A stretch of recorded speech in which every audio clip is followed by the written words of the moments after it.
Gênesis 1, versículo 1 e 2. Vamos ler juntos? No princípio criou Deus os céus e a terra. A terra, porém, estava sem forma e vazia. Havia trevas sobre a face do abismo, e o Espírito de Deus pairava por sobre as águas. Amém.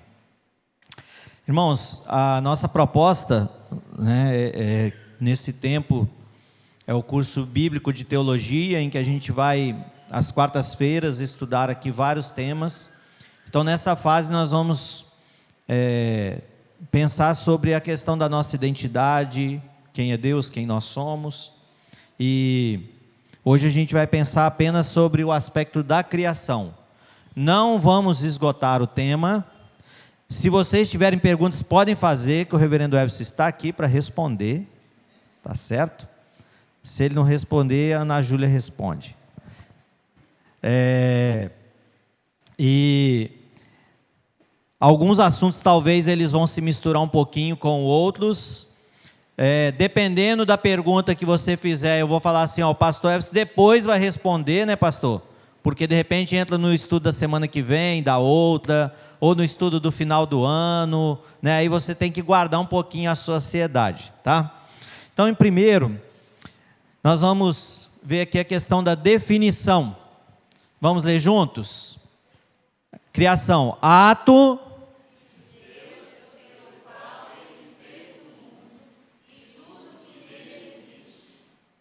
parcialmente, sem o uso de material pré-existente, parcialmente tal que é por sua própria natureza inadequado para a manifestação da sua glória.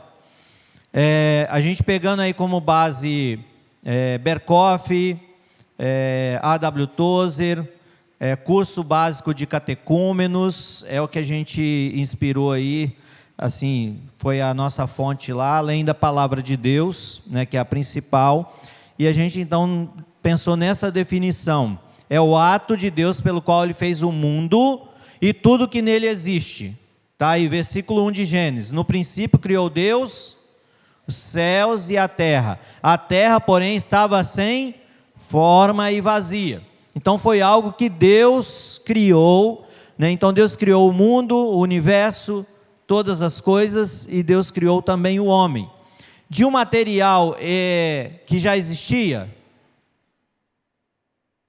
Sim ou não? Não existia. Hein? Água existia? Deus criou da água. Deus criou todas as coisas pelo poder da sua palavra. Então foi um ato dele para a manifestação da sua glória. Vamos ainda andar um pouquinho aqui. A criação do universo não dependeu de uma necessidade inerente do ser divino. O que é isso? Deus estava lá meio borocochô, uma expressão popular. Deus estava meio para baixo, Deus estava desanimado, Deus estava precisando assim, aí Deus então vai buscar, né? Vou criar para me ter satisfação em alguma coisa. Não, irmãos. Deus não estava assim. Não é uma necessidade de Deus, mas somente de uma decisão perfeitamente voluntária de sua soberana vontade. Vamos ler aí? A Camila não leu, né? O versículo 6. Então vamos ler agora. Não, Salmo 33, versículo 6. Vamos abrir a palavra e vamos ler. Eu vou citar alguns textos aqui hoje. O irmão que achou pode ler bem alto, para que os irmãos estão lá na transmissão, né, estão em casa, estão distantes, possam ouvir.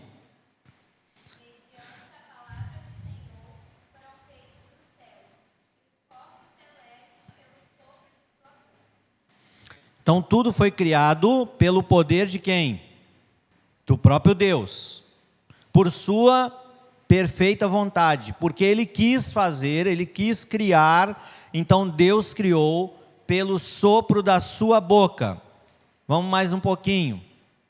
A obra da criação foi realizada pelo Pai, pelo Filho e pelo Espírito Santo. Vamos ler os textos? O versículo 1 de Gênesis 1 diz: no princípio criou Deus. Aqui nós vemos a figura de Deus.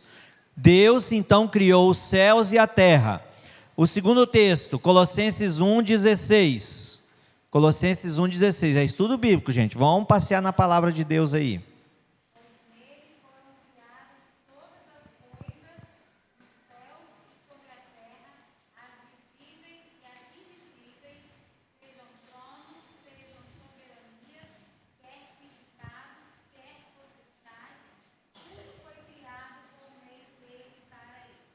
Por meio dele, para ele. Está apontando para quem aí? A pessoa de Jesus. Tudo foi criado, Jesus estava na criação, e tudo vai redundar em glória para ele, para o próprio Jesus. Terceiro, Espírito Santo, Salmo 104, versículo 30. Salmo de número 104, versículo 30.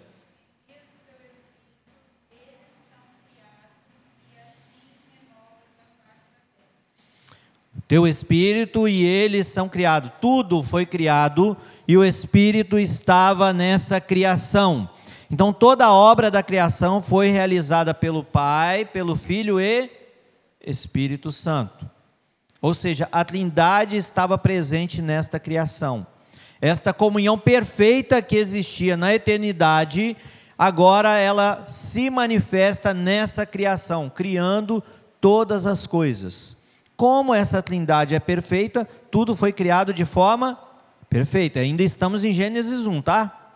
Estamos apenas vendo os textos que vai citar esta realidade. Ainda estamos em Gênesis 1. Ainda em Gênesis 1, vamos ler o tempo da criação? No princípio,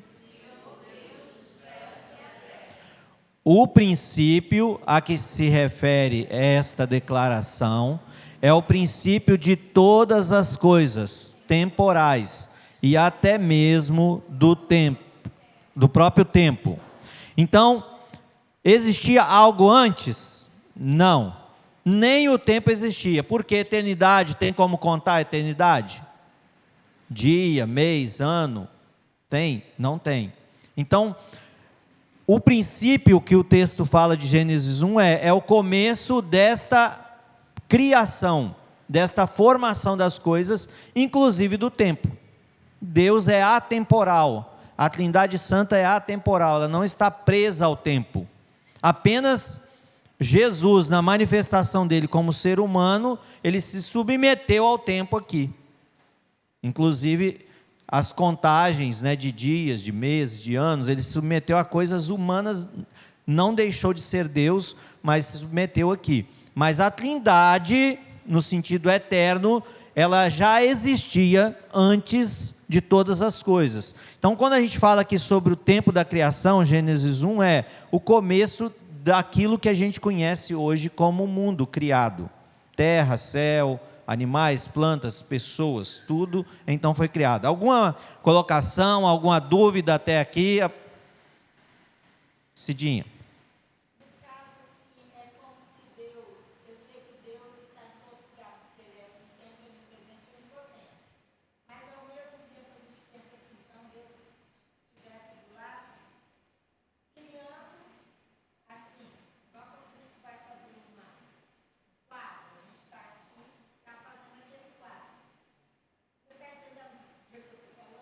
Uhum. Olha só.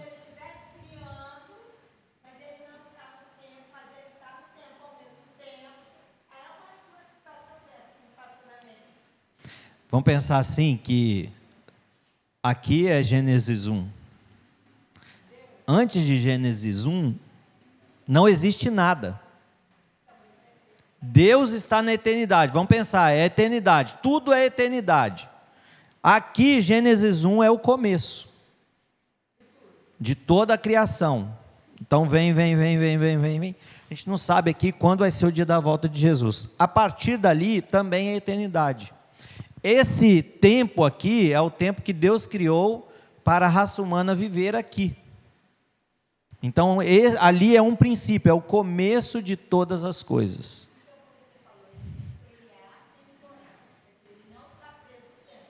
Não está preso. Ele é Senhor do tempo. Quer ver? Vamos ver aqui essa outra frase, vai nos ajudar um pouquinho. O mundo foi criado com o tempo e não no tempo. Deu para entender? Olha, o mundo foi criado com o tempo. Ou seja, tudo aquilo que existe aqui foi criado junto com o tempo. Antes do princípio, entre aspas, mencionado em Gênesis 1, jaz a eternidade sem princípio. Ou seja, a eternidade já existia. Deus já existia. Pai, Filho e Espírito Santo já existia antes de todas as coisas. Só existe para nós. Para Deus não existe tempo.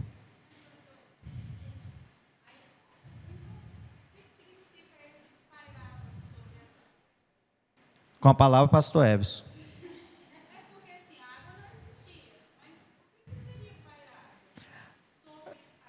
Gênesis 2, ele está depois de Gênesis 1. Já.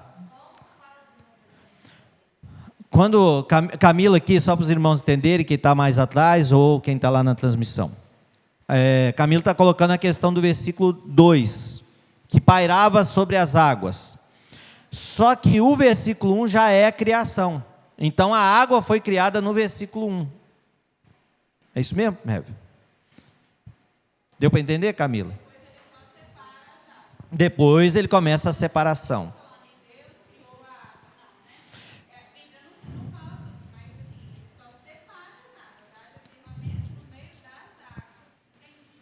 Sim. Olha só, para a gente entender aqui de uma forma assim mais rápida, quando nós olhamos, eu não tinha preparado essa parte aqui, tá? Então, pastor, vou ter que gastar um tempinho aqui, talvez não dê tempo de fazer tudo, vamos ver aqui. Camila, olha só, e Camila e irmãos, Mateus, isso aí. Olha só, versículo 3, disse Deus, haja luz e houve luz, ok? Beleza aí? Versículo 3. Aí vamos lá agora, para o versículo de número 14. Disse também Deus, haja luzeiros no firmamento, para fazerem separação entre dia e noite, e sejam eles para sinais, para estações, para dias e anos, sejam para luzeiros no firmamento do céu, para iluminar a terra, e assim se fez. Fez Deus os dois grandes luzeiros, o maior para governar o dia e o menor para governar a noite, e fez também as estrelas, e os colocou no firmamento dos céus para iluminarem a terra, para governar o dia e a noite, fazerem separação entre luz e trevas, e viu Deus que isso era bom. Como que a gente tem que ler a criação, irmãos? Para entender, nós temos que ler o versículo 3 e o versículo 14 em diante, até o versículo de número 19. Por quê? O 3 é a criação geral. O que está dizendo o 3? Haja luz, houve luz. Lá do 14 em diante, é como se fossem os pormenores do que tem a ver o versículo 3. Deu para entender? A luz, de uma forma geral, no versículo 14, ele começa agora a separar o sol, a lua, a estrela, tal, um para o dia, outro para a noite, a distribuição, ao detalhamento. É como se você fosse fazer assim, eu vou fazer um desenho. Vou fazer um desenho da casa. Aí você vai lá e faz só aquela parte externa assim, do telhado e tal, e um visual. Mas essa casa está faltando coisa. Aí você vai começar a colocar porta, janela, tal, vai desenhando. Para a gente entender aqui, então Gênesis 3 é o geral em relação à luz, aos luzeiros. 14 a 19 é os detalhamentos. E assim vai, se você ler o versículo de número 9,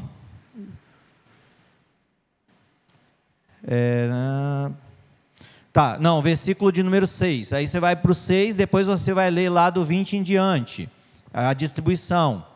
Deu para entender? Então é essa distribuição depois de cada questão do luzeiro. Alguma? Eu vi uma palestra uma vez de um cientista cristão, e aí depois de uma forma que eu entendi bem. E aí eu acho que eu sei que fala se é verdade ou não. Mas ele fala que a água que a gente conhece é água líquida, mas o céu ele é formado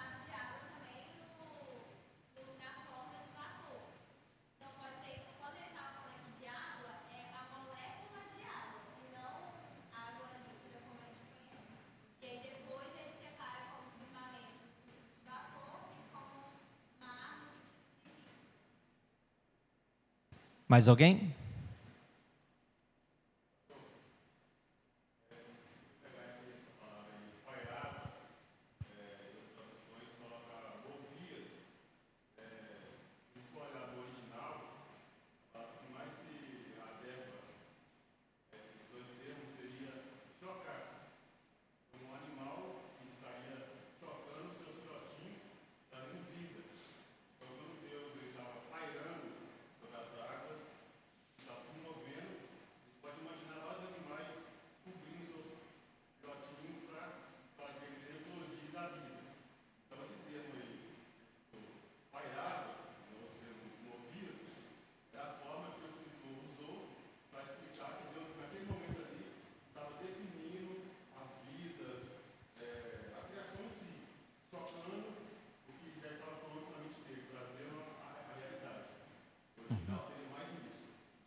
Mais alguém? Vamos lá? Vamos caminhar então? Base bíblica para a doutrina da criação. Então, a base bíblica para a doutrina de que Deus criou o mundo sem o uso de material pré-existente. Faltou... não, está ali. Salmo 33, 9. Vamos ler? Salmo 33, 9. Depois Salmo 148, 5.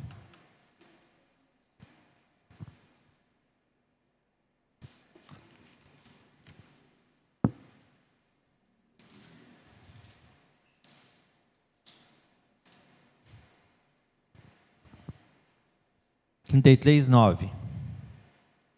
Quem achou pode ler.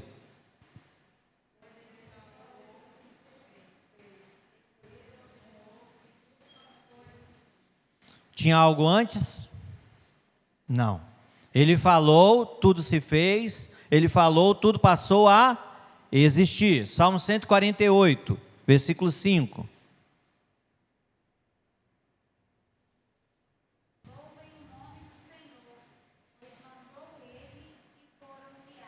Então Deus mandou, Deus falou, Deus determinou e tudo foi criado. Hebreus 11, versículo 3. Hebreus 11, versículo 3. Pela fé, entendemos que foi o universo formado pela palavra de Deus, de maneira que o visível veio a existir das coisas que não aparecem. Então, tudo veio a existir por causa do poder, da palavra, da ação de Deus. Último texto aqui nessa parte, Romanos capítulo 4, versículo 17. Romanos 4, 17. Diz assim: como está escrito, por pai de muitas nações te constituísse, referindo a Abraão, perante aquele no qual creu, o Deus que vivifica os mortos e chama à existência as coisas que não existem. Então tudo isso mostra esse Deus poderoso que está agindo na criação, criando todas as coisas sem que existisse nada anteriormente. Isso derruba qualquer teoria que exista longe desse princípio da palavra de Deus. Por exemplo, a teoria da evolução. A teoria da evolução, acredito aí que alguns meninos estão estudando na escola, né, já ouviram sobre isso. Como o próprio nome diz, é teoria. Se é teoria, significa que não tem comprovação, vamos dizer assim, definitiva. Porque a teoria ela é baseada em alguns testes, em alguns estudos, em levantamentos de algumas informações, mas sem uma palavra final. E esta teoria ela foi desenvolvida ao longo do tempo. Não existia isso antes. No meio científico não existia a teoria da evolução. Ela foi desenvolvida e ela foi difundida e propagada com o advento do iluminismo, do humanismo. Os cientistas antigamente não defendiam essa teoria. E isso veio a influenciar os ensinos, por exemplo, nas escolas. E muitas pessoas, até no meio cristão, vai aderindo a isso. Então, nessa parte aqui, desta base bíblica da criação, nós vemos um Deus criador, um Deus que age através da sua palavra. Esse Deus que não precisa prestar satisfação a ninguém. Como diz o reverendo Everson, é a causa não causada. Ele é Deus. Ele não precisa de nada. Ele não precisa de ninguém. A gente vai ver um pouquinho mais isso mais à frente, mais para o final. Beleza? Vamos caminhar um pouquinho? Vamos lá? O homem criado à imagem de Deus. Efésios 4, 24. Alguém leia para nós. E outro já abre aí Colossenses. Efésios 4, 24.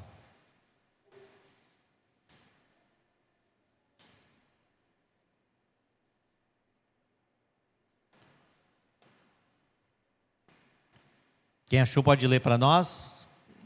4, 24.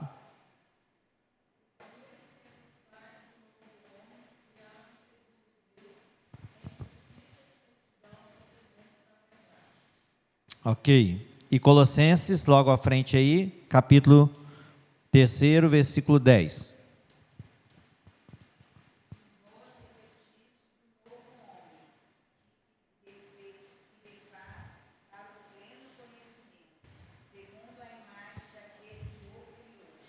Então, irmãos, nós somos criados à imagem de quem?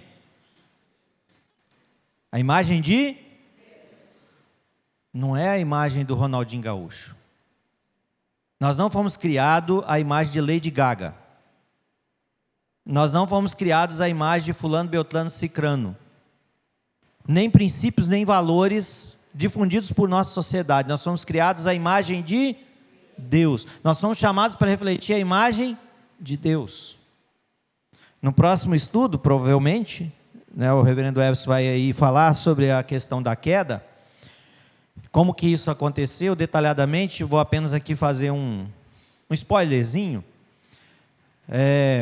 Quando a tentação, o que Satanás propõe para o homem, quando eu falo homem é no sentido geral, tá, homem e mulher, quando Satanás propõe, ele propõe o quê?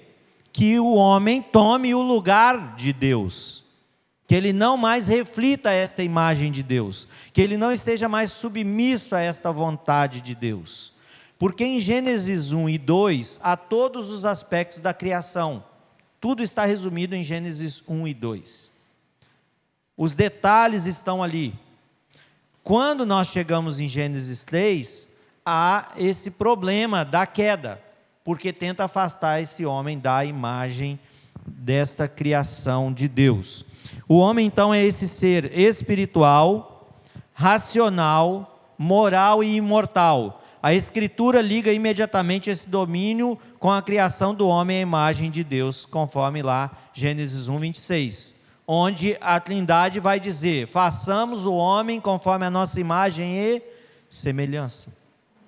O homem foi criado de forma perfeita, conforme a imagem de Deus, para refletir esse Deus. Por isso, irmãos, que todas as pessoas, pegando aqui essa parte do homem como esse ser espiritual, todas as pessoas no mundo, independente de onde elas estão, independente se elas tiveram acesso à informação ou não, se elas têm mídia ou não, se elas têm internet, todo ser humano é espiritual também. Quando ele não adora a Deus, ele adora alguma coisa, por exemplo, a si mesmo. Então todo homem, ele é criado como um ser espiritual, tem algo espiritual no homem, e se ele não está refletindo a imagem de Deus, ele vai refletir alguma coisa que não é Deus. O pecado causou isso.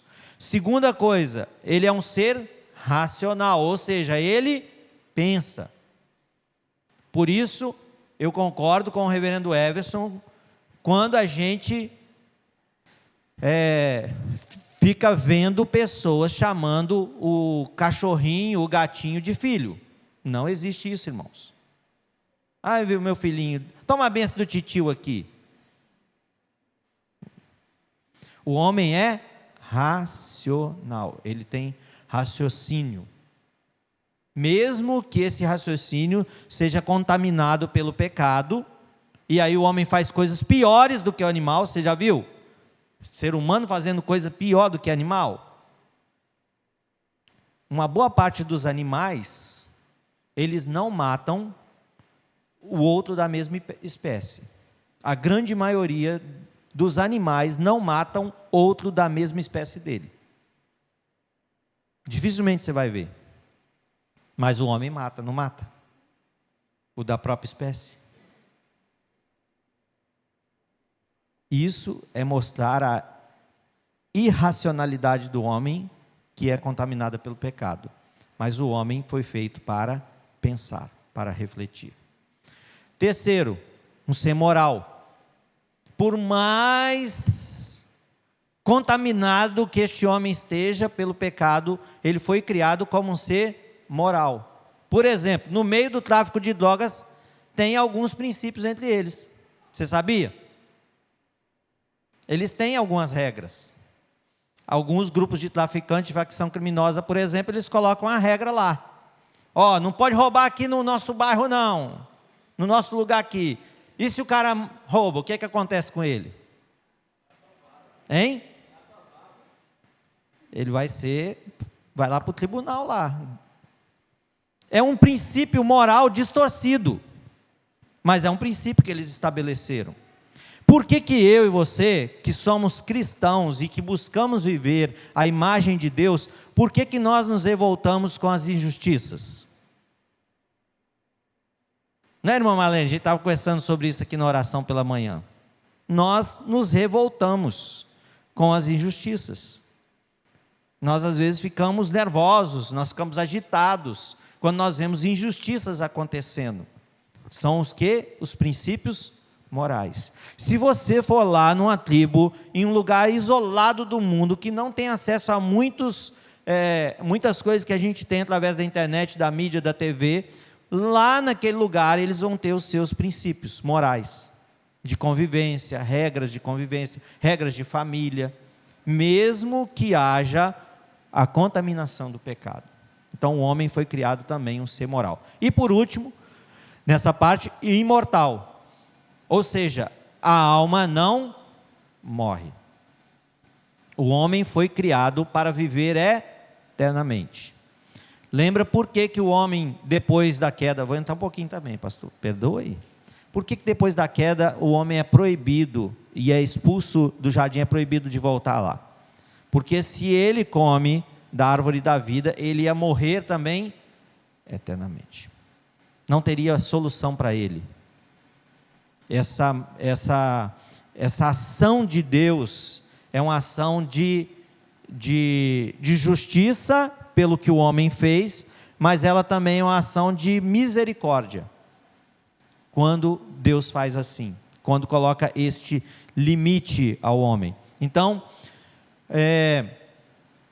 não existe, por exemplo, aniquilamento da alma. É uma doutrina adventista. Não existe. A alma vai purgando até se extinguir. Não existe. Todos os indivíduos, todas as pessoas, eles vão comparecer diante do tribunal de Deus.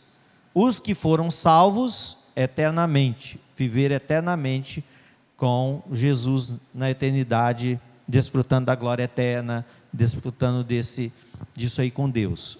Aqueles que não reconheceram Jesus como Senhor e Salvador, eternamente onde? No lago de fogo e enxofre. Eternamente lá. Não vai destruir essa alma vai continuar ali passando por esse tormento eterno. Beleza? Podemos caminhar?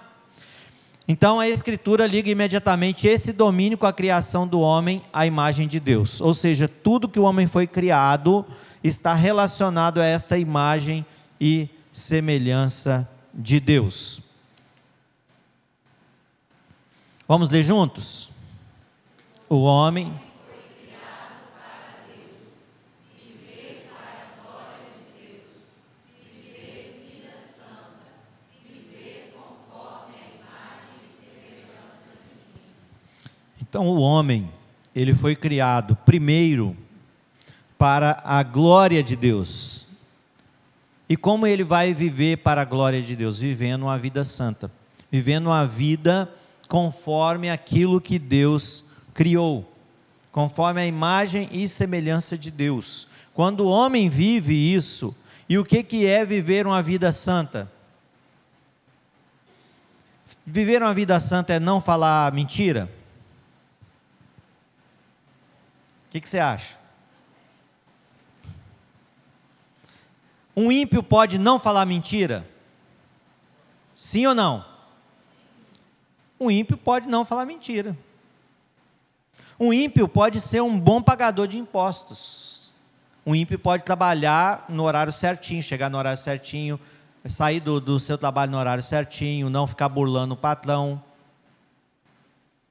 Mas o cristão, aquele que foi criado à imagem e semelhança de Deus, ele vai buscar viver uma vida santa, não só cumprindo rituais, mas ele vai fazer tudo o que ele faz visando a glória de Deus, porque ele foi transformado pelo poder do nosso Deus e foi declarado santo.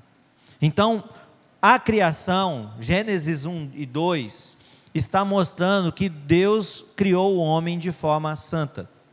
Existia ali pureza, existia perfeição, existia tudo nos seus conformes em Gênesis 1 e 2. Na criação, tudo está no seu devido lugar. A queda, que é o assunto próximo, dos próximos estudos, ela vai fazer com que isso seja bagunçado. O negócio complicou, mas o homem foi criado para viver esta imagem e semelhança de Deus, viver para a glória de Deus. Mas mais um slidezinho, vamos caminhar aqui, porque ainda faltam alguns slides e a hora não para, o tempo não para, esse tempo que Deus criou para nós, ele não para, né? Vamos ler juntos? Deus conhece a sua criação, conhecendo tudo perfeitamente. Não há algo que ele conheça mais ou menos, mas todas as coisas ele conhece igualmente bem. Ele nunca descobre nada. Deus nunca é pego de surpresa. Então, quando nós olhamos para esta criação, nós vemos que Deus criou tudo de forma perfeita.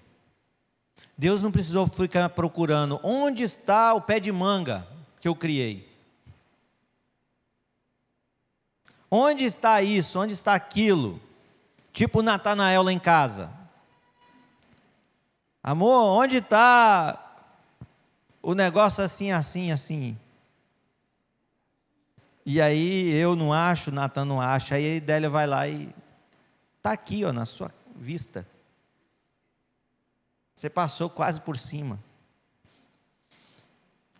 Mas é porque a gente deixa as coisas em alguns lugares. Por exemplo, eu deixo pendurado na porta do guarda-roupa, que fica fácil de pegar. Aí ela vai e guarda lá dentro do guarda-roupa. Eu deixo às vezes naquelas costas da cadeira. Aí quando eu vou procurar, está guardado não sei aonde. Não sei se na sua casa é assim também. E aí a gente esquece onde colocou, ou o outro pega e tira. Deus não é pego de surpresa. Deus não é surpreendido em nada disso. Deus criou todas as coisas, Ele conhece perfeitamente tudo que Ele criou, cada detalhe, cada célula, cada organismo que existe nesse mundo, Deus conhece tudo perfeitamente. E não tem nada que Ele conheça mais ou menos. Para exemplificar aqui de uma forma bem simples, Deus não conhece mais a mim do que o Albert, nem mais o Albert do que o Natanael. Deus conhece tudo, tanto do Albert quanto do Natanael. Deus conhece cada detalhe das nossas vidas. A palavra de Deus nos diz que Deus já nos conhecia antes da gente nascer, lá na eternidade. Délia me conhece mais do que Dona Darcy. Por quê? Porque eu e Délia já fizemos 28 anos de casado. E eu vivi com a dona Daci 21 anos, mais ou menos. E mesmo quando eu vivia com a dona Daci, ela não conhecia tantos detalhes da minha vida. Porque, além de estar lá menos tempo às vezes, que eu comecei a trabalhar com 12 anos de idade, então passava o dia inteiro fora, nas horas que eu estava livre, eu estava com o povo por aí, né? Com o Cecil jogando bola aqui na quadra, né, Cecil? Quando a gente jogava. Estava nos encontros de OMP por aí, estava andando com UPA para lá e para cá. Mas Deus não. Deus conhece mais do que a dona Darcy. Deus me conhece mais do que Délia, do que Natan e Brenda, do que qualquer um dos irmãos aqui. Deus conhece todos os detalhes e conhece tudo muito bem.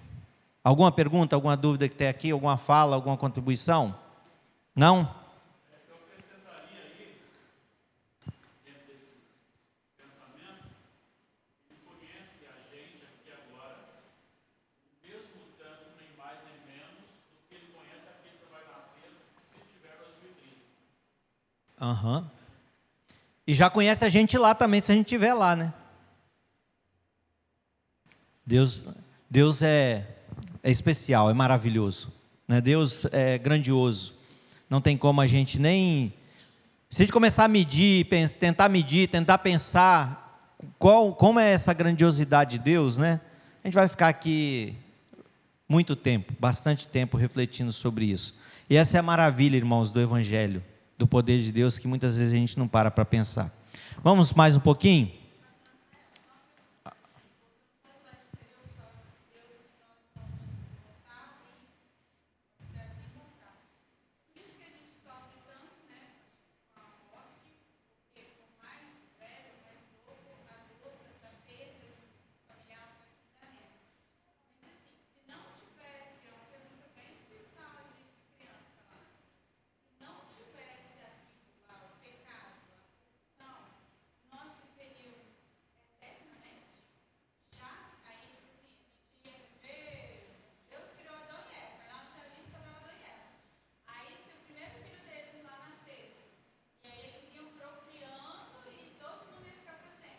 Sim.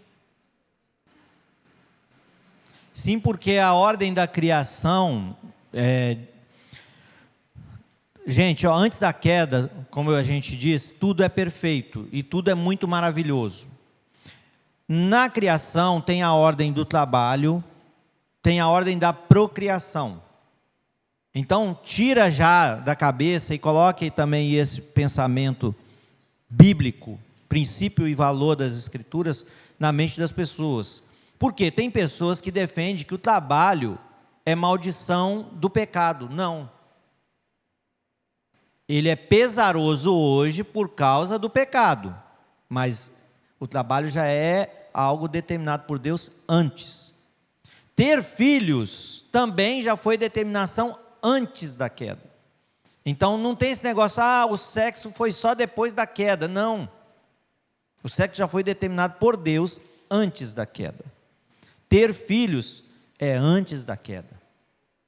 O que aconteceu é as consequências do pecado. Aí é estudo para a semana que vem, depois.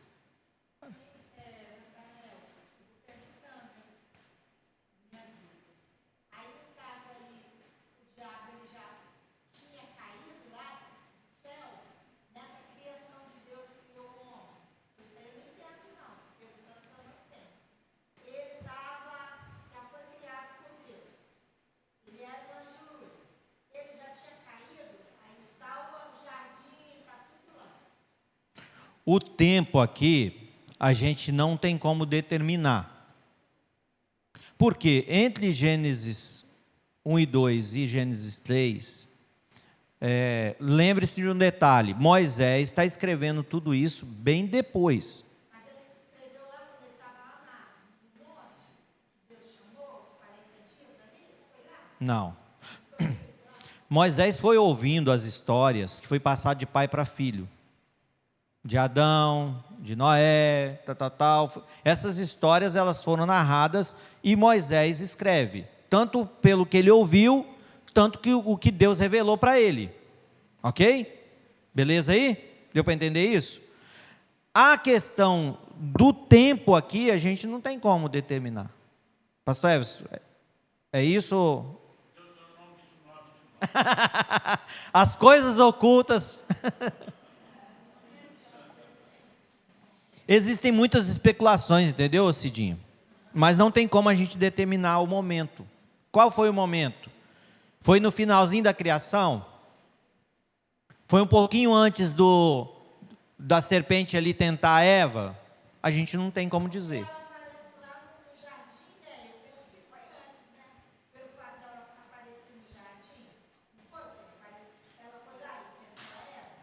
Ó, Satanás é criação de Deus.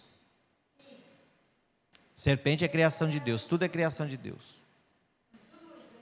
Hein? Isso aí é um assunto para outro estudo.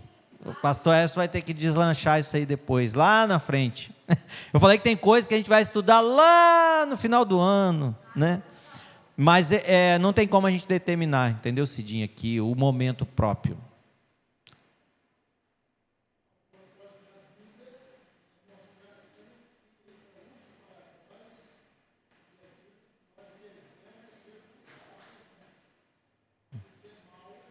Uhum.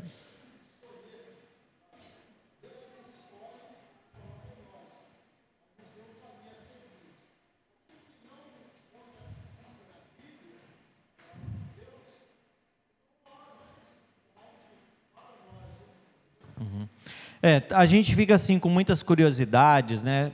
Até por coisas que a gente ouve por aí, conceitos, valores que são colocados por outras religiões, por outras ideias, por interpretações erradas, né?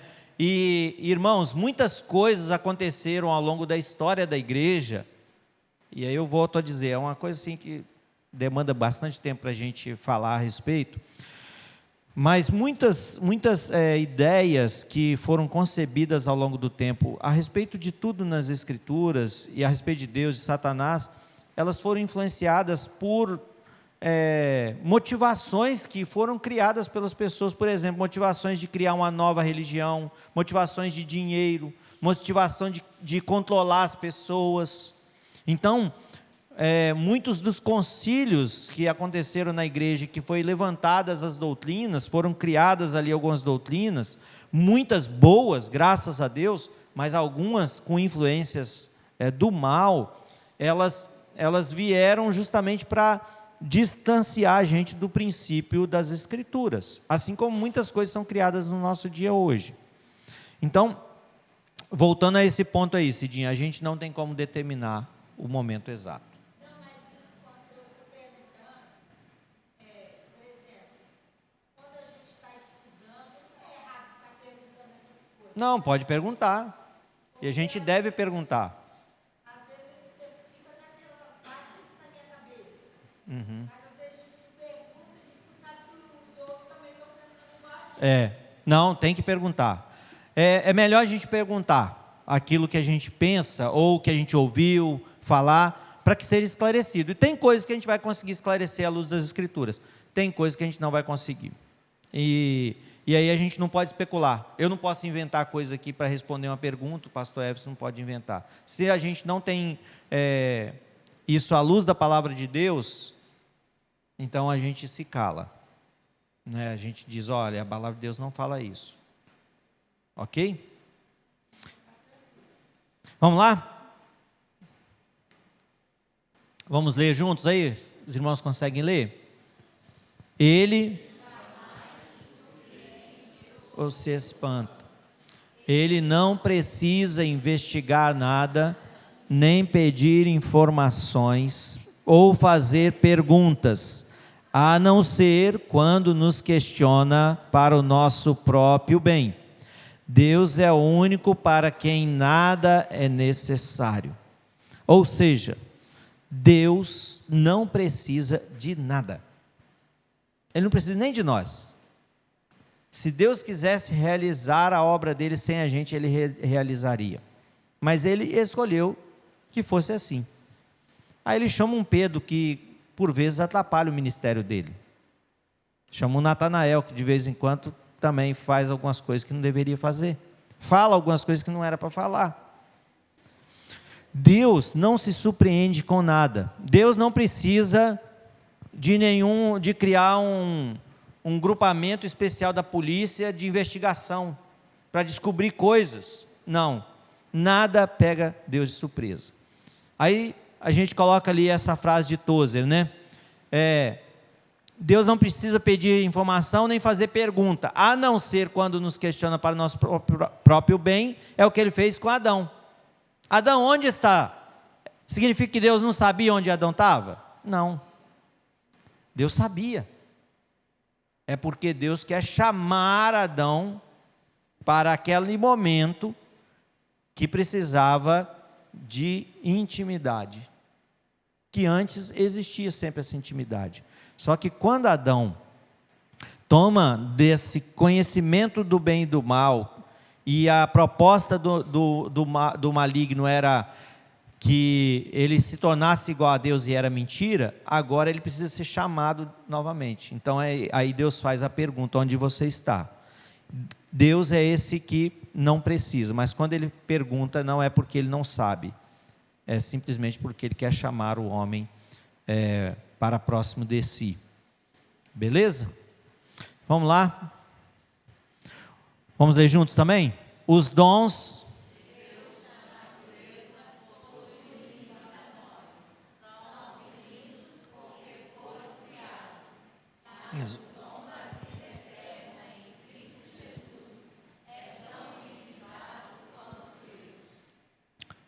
Por que eu quis trazer aqui essa afirmação também, tirada lá do estudo que a gente estava fazendo?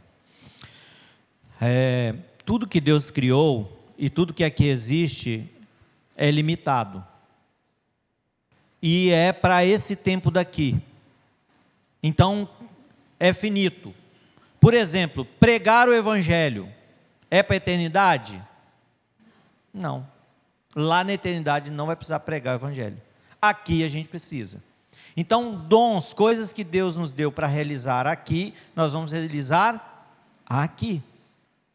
E aqui, abro um parênteses, muitas vezes nós não vivemos esse aspecto da criação, dos dons que Deus nos deu, desses princípios e valores que Deus nos deu.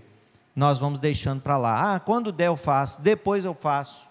Irmãos, aquilo que Deus nos deu como capacidade e como dons para exercer aqui, vamos exercer aqui. Porque a palavra de Deus nos diz que lá não há essas coisas. Na eternidade não existe o desenvolver de profissões como existe na forma que a gente existe aqui.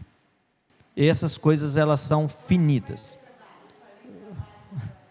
Olha só.